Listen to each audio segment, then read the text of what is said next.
Welcome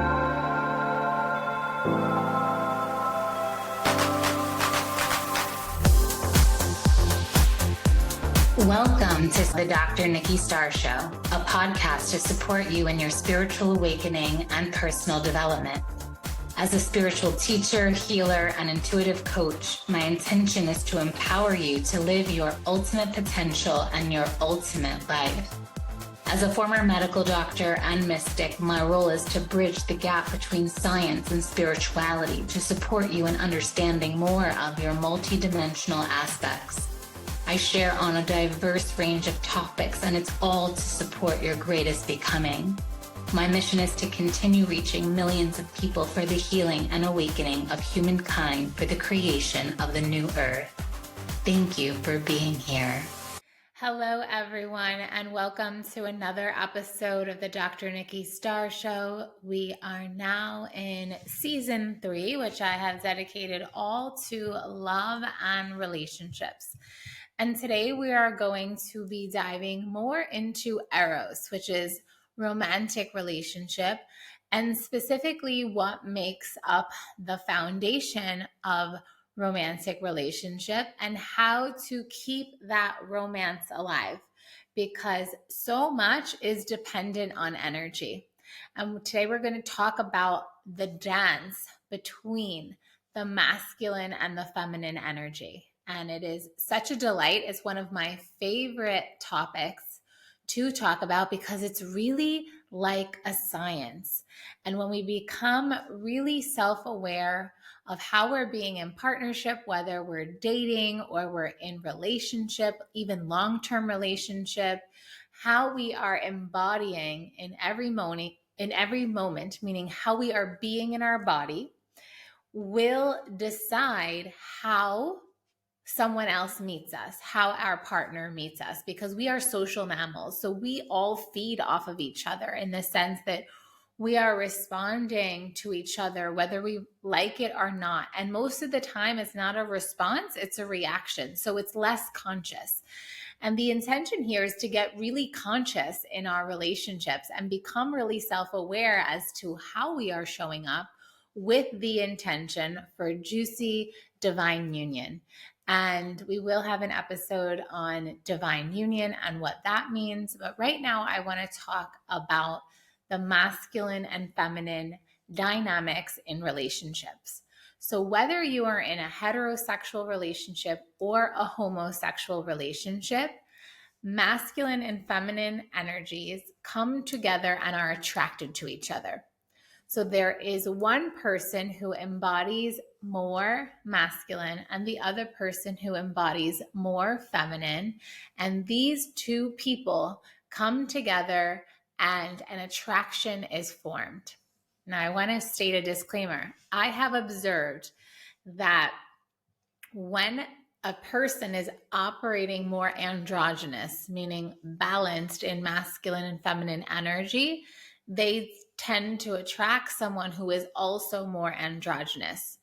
And the more feminine or masculine a person is embodying, the more masculine, the more of the opposite they attract. So for example, if someone was very masculine, they are going to attract an even more feminine partner. And if someone was even more feminine, they'll attract an even more masculine partner. So you can think of it as like this pendulum.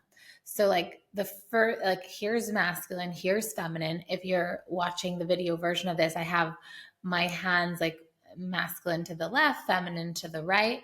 And the almost like as you go in towards the center, like that's you will be attracted to that on the pole. If you made like a rainbow, like that's who you would be attracted to. So the further out on the pole you are, the more of the opposite side you are attracted to. And the closer to the center you are, which we could say is androgynous, meaning embodying masculine and feminine equally, the more you're attracted to another like that, like you. And the reason for this is because it's like magnets. It's like a science. And here's the explanation of it. So if you are two feminine beings, you will show up like being in friendship, like two best friends. Like you'll want to eat ice cream together, maybe even cuddle, watch movies, you'll laugh together. This is like a beautiful friendship. If you're both masculine, this is like two bosses, two bulls meeting. And generally, the masculine is in that alpha role, which is there's usually only one alpha. So you will be battling for the role of alpha, battling for who's the boss, who's wearing the pants in the relationship, right? So when you are not exactly the same, not both embodying these two polarities, this is where the attraction happens. Now, what happens is we are all living a human experience where you have work, you have your romance time, you have time for yourself. And when we are in our work, our purpose, our mission, outside of romantic relationship, usually we are operating in a masculine way. Now that's changing because of feminine led business, which is what I'm a mentor of and what I really believe in. And in feminine led business, we're not doing the hustle like the traditional. When we think of entrepreneurs and we think of business, we think of hustling, we think of working a lot of hours, doing a lot, making it happen. That's a very masculine kind of way to operate. Whereas when you're, and I'll talk about the nuances between masculine and feminine, but when you're operating in feminine led business, you operate more from intuition, magnetism, more of a receiving energy. You're doing things in a really a different way. Of course, you still have to take action. Like you'll still post if you have an online business, you'll still do your marketing, but it's done instead of like scheduling everything out and making sure. You might say, okay, we're going to post every day, but you're operating more from where the energy is the most potent and not necessarily like, okay, I have to post at 7 p.m. Because the latter is more of the masculine energy, like more of that rigidity and that structure, which is still helpful and important, but there's more of a flexibility and a flow when you're doing things in a feminine energy. So before I go any further, let's just define masculine and feminine for a moment. So feminine energy is characterized by certain kinds of traits. It is so, and we can even I'll do masculine and feminine at the same time. And then masculine energy is also characterized by a certain kind of trait and characteristic. So if we were talking about logic and intuition, logic is masculine, intuition is feminine. If we were talking about doing and being is feminine, masculine is doing. If we were talking about structure is masculine, whereas flowing is feminine. So less about making sure things are done in a certain way and by a certain time, less of the scheduling and more about reading the energy and knowing when is the most potent time. Less about time, more about energy. So feminine is more energy, masculine is more time. And even who's like the boss, for example, the masculine would be the leader and the feminine would surrender to the leadership of the masculine. Trust is more of a feminine trait. Surrender, receptivity, feminine traits. Whereas penetration is more masculine. And we can just see that from even if we look at the genital structures, right? And within each of us, we have both masculine and feminine. And when we are operating as individuals, each one of us has a different percentage of masculine and feminine. If you are a feminine being in a female body, for you to feel most nourished is for you to operate most in your femininity. And when you operate too much in your masculinity, what happens is you get burnt out because it's a different set of hormones when you are operating in that masculine structure of doing, being super busy. Like relaxation is more of a feminine trait. And there is a lot of pressure in society up until now that being busy is like rewarded, and being really efficient is rewarded, and getting things done and how many things off the checklist you can do is really rewarded in society. So a lot of women started to go into their masculine energy, even in the way they do business, because generally it has been historically the case that men were entrepreneurs and men were business owners, and the way to do business was that masculine way. So a lot of women even put on suits, like pantsuits, and went out into the work field and did it the masculine way. And now we're coming into the age of the feminine awakening. And with the feminine awakening, we're seeing such a beautiful shift of so many female entrepreneurs doing business the feminine led way. And that's a lot of what I shifted into. I was in the ultimate masculine workforce world by being a medical doctor. It's like worked so many hours. You really did things by the book, the logical way. It was not about your intuition. It was like, these are the symptoms, this is the diagnosis. Whereas my intuition's really strong. And that was part of why I couldn't stay in Western medicine anymore, because I could see that some of the treatments were not going to cure. They were just creating a dependency that continued on and on. Whereas my work now really gets to the root of what's causing physical ailments, as well as mental, as well as anything happening in our lives. And really looking at that holistic picture, that's more of a feminine way of approaching things. And in terms of the nuances between masculine and feminine, we can continue by saying focus is masculine and multitasking is feminine. And the way we operate in everyday life is often more geared to be masculine.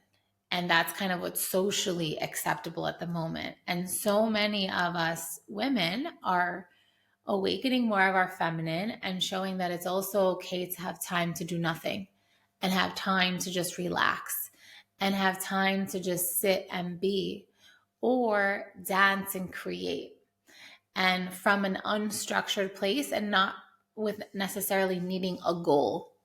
And this kind of like goal-oriented behavior is very masculine.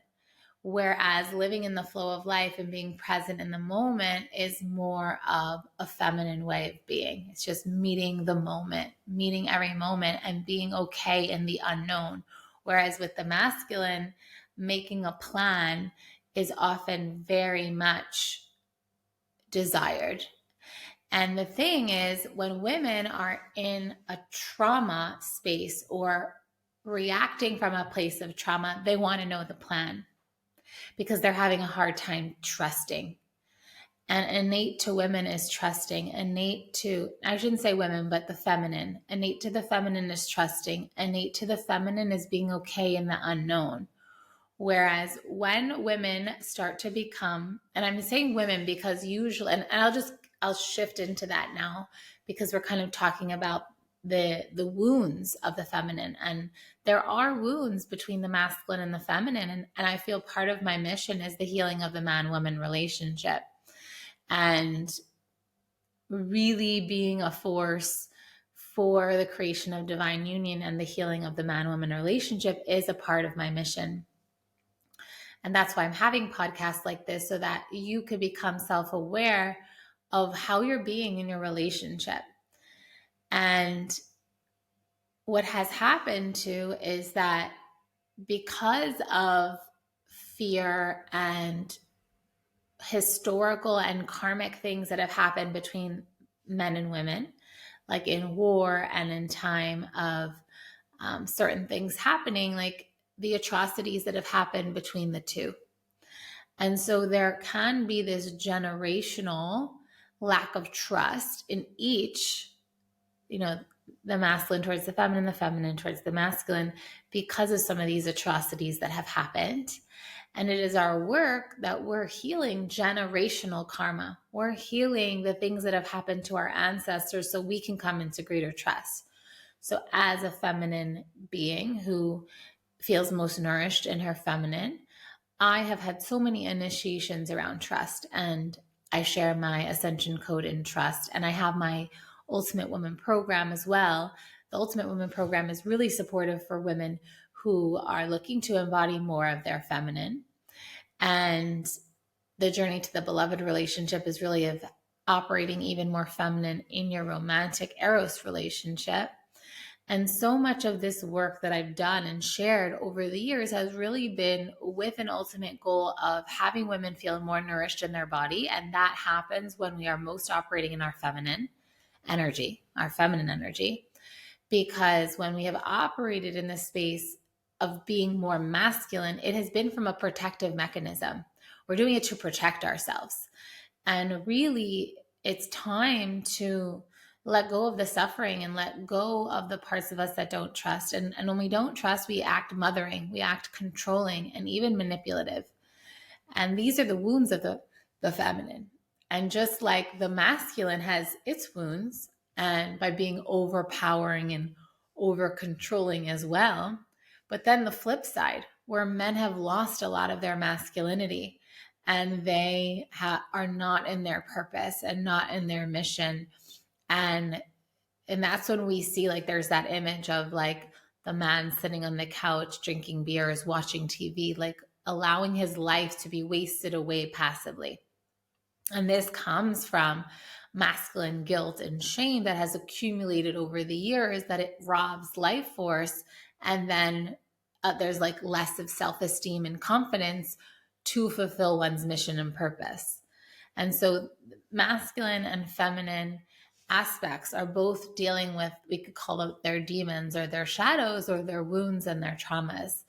And we're really here to hold space for each other. Like us women, we're here to hold space for men, and men, we're here to hold space for women. And part of it is just the awareness. And so the moment, if you're a woman, a feminine woman that wants to be in the feminine pole of the relationship, where you surrender to your man and your man takes the lead and your man makes the plans, it requires you to surrender and trust first. And it requires you not to mother and not to push the plans. And I've seen so many women go through this because they want to know the plans. They want to know what's the situation. And you can lose out on great men and great opportunities for relationship because you just want to know everything right now and you want to control everything. And it's a shame because I see these women who are such a catch. And I used to be one of them. And that's how I know. It's like, you're such a catch. Like, you're successful, you're beautiful, you're driven, you're loving, you have so much love to give. But then when it comes to being in the face of the masculine, you resort to these behaviors that have what you thought have kept you safe for so long. And in the end, it inhibits connection because there can't be two alphas in the relationship. And you so deeply want the man to step up to the plate, but if there's no space that's given to the man to step up to the plate, then how can he step up? And then vice versa, where men have felt, well, I don't do anything right, I'm always criticized, and then they don't even bother trying because they feel like they can't do it right, so they might as well just give up.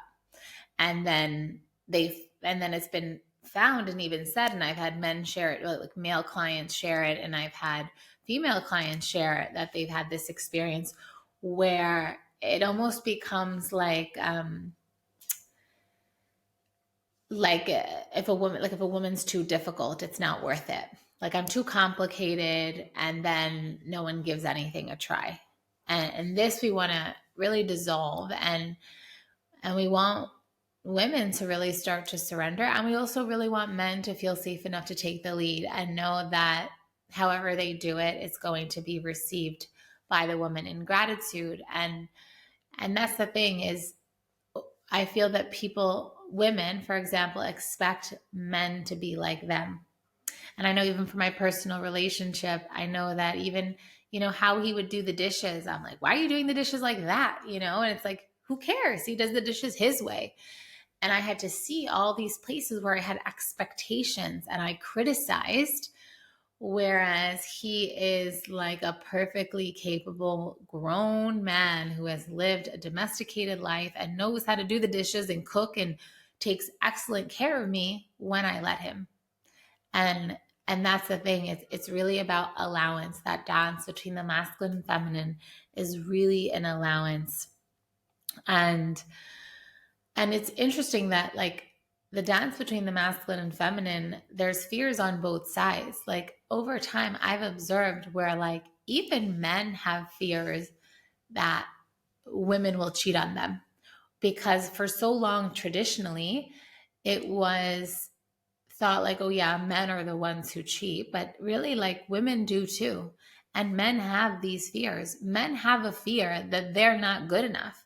And that comes from the and of course we should have high standards, of course. But what we have to be careful of as women is not to confuse a high standard with you want it done your way, and your way is the only way. This is a big thing. And also, men don't want to be controlled. So if the part of you that comes out and starts acting like a mother, like they want a lover, not a mother. And these are behaviors that we have picked up over time, because when we're in control, we feel safe and we know we can get it done. But healing the man-woman relationship and coming to be in partnership is really about co-creating life together, allowing space for people to be themselves and allowing ourselves to be met. And it might not be exactly the way we think. And I feel that men, with the fear that has come up, like even fear of rejection, I know is a big one for men. And I can't tell you like how many women clients I know that have been single, and even myself when I was single, how much I wish that more men would have approached me.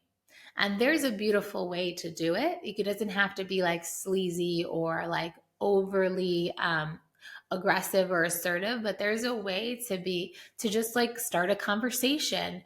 Start a conversation when you're in the grocery store and you meet someone. Start a conversation if you go to a friend's gathering. Like, better to go and see what could be than to not try it all. And because most of us women want to be in the feminine pole of the relationship, we really are waiting for you. And now we're not waiting, we're more of creating space and allowing and ready for you to make the first move and for you to be the pursuer and the one who asks us to go on the date. And by you taking that lead, that also helps us to surrender even more. And one beautiful, I wouldn't call it a trick, but one beautiful practice is you could inform women, and this helps them to be in the unknown even better. So for example, if there were plans, not asking her, what do you want to do? You can just say, we're going to go to dinner at this great restaurant. You can dress like this. And ladies, also allowing the man to lead and not to criticize his attempts at his leadership. So if he chooses a place or whatever, and there's really a nuance of how you communicate. Like if you say, let's do this to a guy, it's like you're ordering him around and telling him what to do. That's like a masculine direction, and that's masculine energy. Whereas if you share how you feel, that's very feminine, which is like, I'm hungry versus let's go eat. Like let's go eat is masculine. I am hungry is the feminine way. And it's not games, because I know that for a long time I thought like, oh, I don't want to play games. I just want to be myself. And what I've just observed is how we communicate with men opens them up in a beautiful way. And we're so powerful as women that we could create kings from our men or frogs. And it's sad because I think that over time, like if we stay in that nagging energy or the criticizing energy or that your way is the best way energy or argumentative energy or mothering energy, all of this like breaks down a man. And whereas if we're in appreciation and we're in love and we're in gratitude and we're in the mode of sharing our feelings and sharing what excites us and inspires us without telling anyone what to do or what we want, but just by sharing what inspires us, like it's clear. Or even if we say like, I would love to try that restaurant, like I've heard great things about it. And then he knows at some point to try that restaurant. And I think what that kind of communication does is it creates space, creates spaciousness for you to be met in the way that you want to be met. And so really be mindful. And also, and this podcast is for men and women. So men, you're kind of getting a backstage pass to how women, what we're dealing with, right? In terms of operating in our highest feminine energy and the ways that we resort to feel safe, and generally that's to take control. And then men, this is also that invitation for you to really step up as the leader and make the plans, because that's really what we're desiring. We really just want you to show up and take care of us and take us to dinner and or make us make plans, like try something new, create a date night without us having to say to you, like, okay, let's have a date night once a week and create that as the standard of the relationship. Whereas if you just took charge of these little things, it really means the world to us, and it helps us to soften and surrender. And even when it comes to the bedroom, like technically, like in the traditional roles, it is the masculine, the male, that is more of the aggressor, not the aggressor, but like the one who initiates and the one who, and of course, women can also, but it does shift the energetics. Like the moment the woman initiates, that's automatically a penetrating energy. So finding that way, like women, the way you can, there's a softer way to initiate, whether it's through kissing or, like there's a flirty energy that you can share. And same thing with men.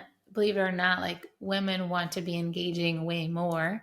So it's actually not true. Like, oh yeah, men want it more than women. That's actually not true. I've had actually a lot of clients, and especially if your woman is someone who operates in her masculine a lot, she actually probably wants to be ravished by you even more. And I have found that women who are more operating in their feminine energy every day and are regularly, penetrated by the masculine or initiated towards by the masculine, they tend to be more surrendered naturally. And what's interesting is because it's a science, if you are more surrendered, you are polarizing the masculine to penetrate you. So it's like chicken or the egg. Like if you want the result, you become what you want to experience. So if you want to be the soft, surrendered, trusting feminine, soften, trust, and surrender even before you have a reason to. Because as social mammals, we are mirroring to each other and we are polarizing each other's energy. So you be that surrendered. And when I've worked with couples before and they've been really challenged by masculine and feminine dynamics, where they're like, yeah, I always have to tell them what to do, or I have to clean up the house, or I'm the one that has to make the plans. What I've observed is if you go so feminine, like I remember this one couple, I think she kept feeling like she was the one that was initiating dinner and dinner plans, and she didn't want to have to be his mother anymore. And I said to her, I was like, well, what you do then is you go to the couch and like a damsel in distress and you make art of it. It's an art form. You say, oh, I'm so hungry. And you can even like put your hand on your forehead and I'm so hungry. What are we going to eat? Right? Like you don't make the food plans. You don't go and cook. You go and you share what you're feeling and you do it with art and you do it even like so surrendered. And this helps our men step up to the plate because we're not taking up all the space with our plans. So if you want to have plans presented to you, don't make the plans. If you want to feel that you can trust your man even more, trust him first and let him know, I trust you. And this polarizes him to be more trustworthy. And men, I share from this dynamic because this is the most common that I have couples come to me. It's rare that I've had couples come where like the man was being too masculine, because that is the traditional role. And when that's happening, the couples don't feel like there's a deficit in the relationship, or there's never been an issue. I've never had like couples come to me and like the woman's being too feminine. Like that's never been a chief complaint. The chief complaint I've heard, which makes sense because of the patriarchal masculine society we've lived in, is that women have gone too far into the masculine pole. They start showing up like mothers and bosses and trying to be the boss and wear the pants in the relationship. They complain that their man's not doing enough around the house or in the partnership or romantically, and that the man has then been polarized more into his feminine. And this would then result in him taking less action, because action is a masculine trait. And so because those roles have been reversed, now this actually has nothing to do with how much money people make or anything like that, because I believe that the women now are more and more becoming the breadwinner and making more money than their men. And that's totally okay. What happens, it's like in the bedroom, it's on date night, it's in the places where you're being the couple, in your interactions that matters if you're being masculine or feminine, not in terms of how much money you make. That has nothing to do with anything. We're actually seeing a lot of role reversals where like the men are even staying home and taking care of the cooking and the cleaning, and that's still being a provider, because you're providing the home to be a beautiful space. You're providing the food by making it. So it's really about men shifting into a provider energy, no matter what you're providing, whether it's money or whether it's food or whether it's a clean house. Like you're providing, or if you're providing more comfort for your woman.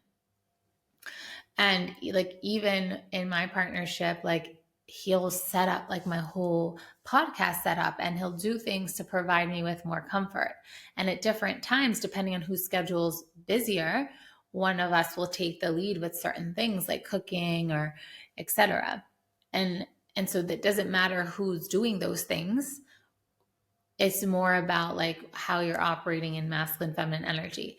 The moment I get into criticizing or telling him to do anything, like that kills the polarity. It kills the passion in the relationship.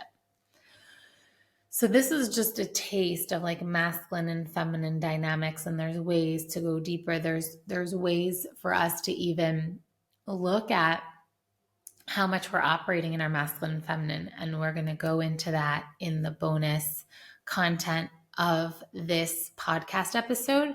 I'm going to guide you through a process for you to kind of gauge a barometer of like where you're operating from, and then also for you to decide how much in your masculine and feminine you want to be operating from. And so what happens is when we shift that at the energetic level, it then shifts how we show up in relationship, and then how our partners receive us. Or if you're dating and you want to call in a partner, it could give you information in terms of how much you're operating in your masculine or feminine, and then you can make the correct adjustments, so then you can be attracting in the kind of polarity partner that you really feel called to and feel attracted to. So with that, thank you for tuning in to this episode. And if you have any questions on love and relationships or any of these topics, definitely reach out to me, as I will be sharing more and more on these topics. And so with that, I send you so much love, and I will see you inside the bonus content and for the next episode. Thank you so much for being here, and I will see you next time. Bye for now.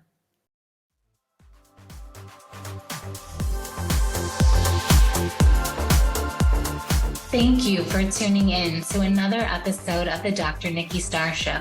Please like this podcast and share it with anyone you feel would benefit. Subscribe to the podcast to receive bonus content, and remember, every Monday the video version goes live on my YouTube channel.